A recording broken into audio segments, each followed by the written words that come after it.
Welcome to further mathematics class with a science demystifier. In today's video, I'm not here to teach chemistry, but I'm here to demystify an important topic in further mathematics, and that is partial fractions. Now, for you to understand this topic, partial fraction, you must have been conversant with simplification of fractions.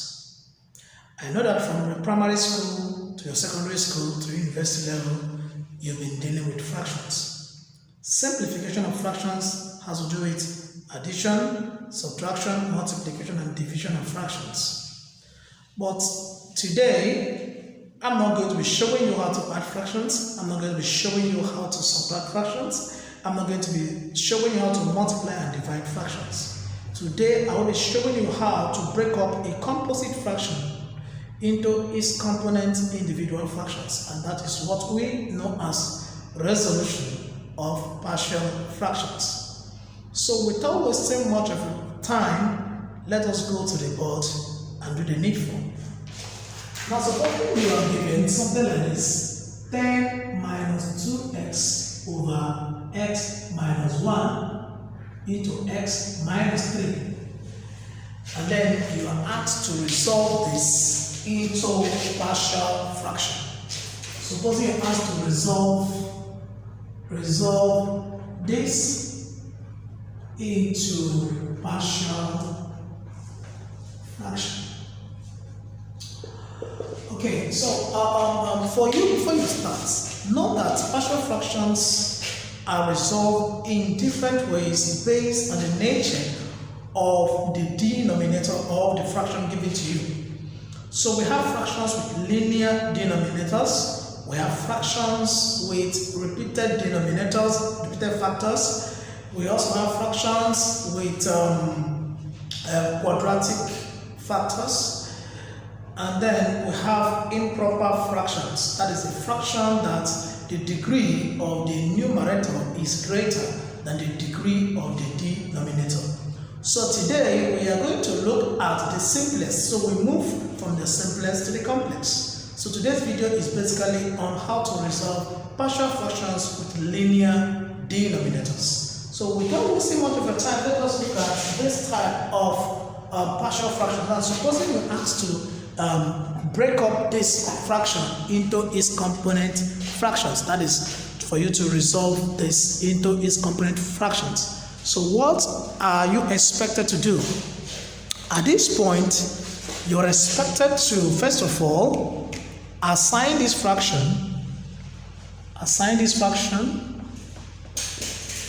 10 minus 2x all over x minus 1 into x minus 3.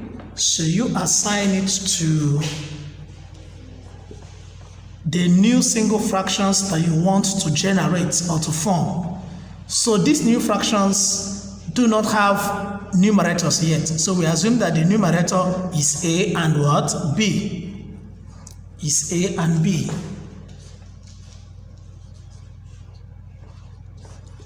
So that's the first step.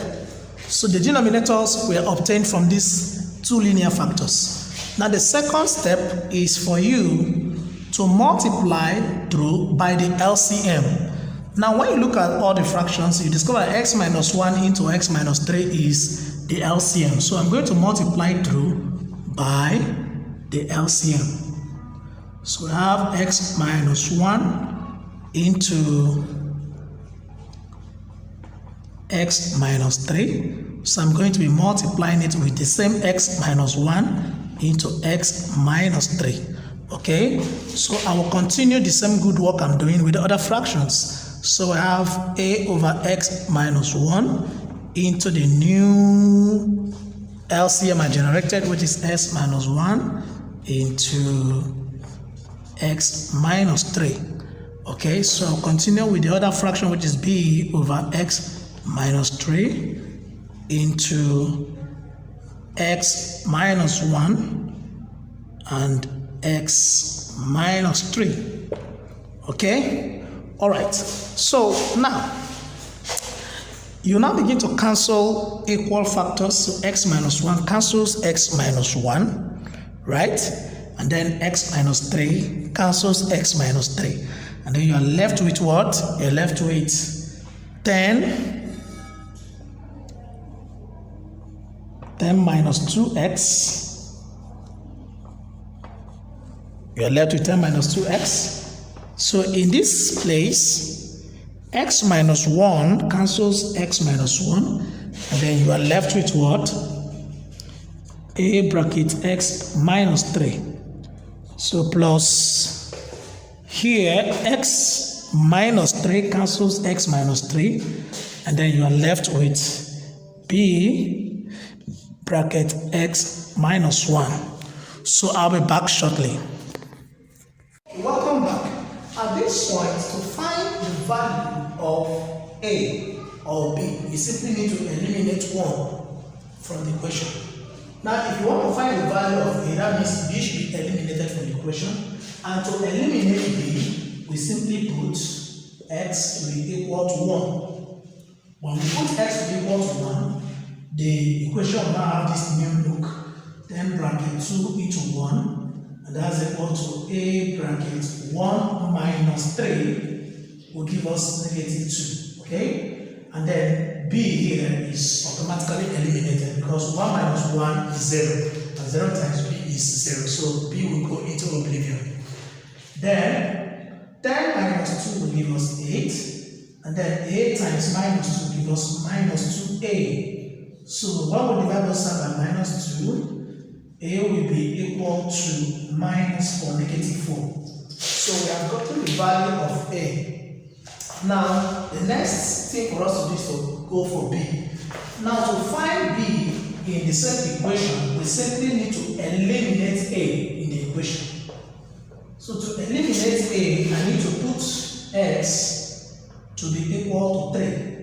I need to put x to be equal to 3. So when I put x to be equal to 3, the equation becomes 10 minus 2 into 3, and that's equal to a will be automatically eliminated when x is equal to 3. So we're left with the other side, which is 3 minus 1, and that is 2. And 2 times b will give us what? 2b. So 10 minus 6 is 4, and that's equal to 2b. So b automatically is equal to 4 over 2. Which is equal to 2. So having gotten the values of a and b, I simply need to go back to the fractions I generated as a over x minus 1, b over x minus 3, and substitute for the value of a and b, for the values of a and b.